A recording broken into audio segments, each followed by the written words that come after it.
National Weather Service in Greenville-Spartanburg has issued a severe thunderstorm warning for Franklin County in northeastern Georgia, southern Stevens County in northeastern Georgia, northern Clark County in northeastern Georgia, west central Anderson County in upstate South Carolina, southeastern Oconee County in upstate South Carolina until 2:15 p.m. Eastern Daylight Time.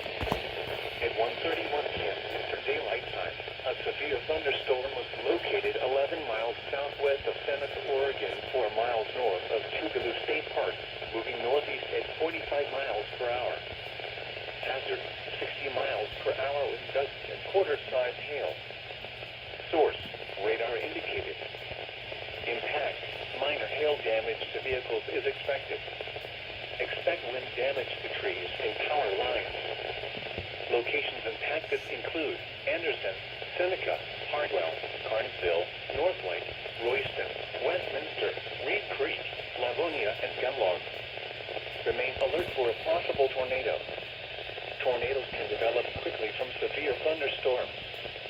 If you spot a tornado, go at once into the basement or small central room in a sturdy structure. Scattered trees and power lines will be blown down in the warned area. Seek shelter inside an interior room. Please report damaging wind, hail, or flooding to the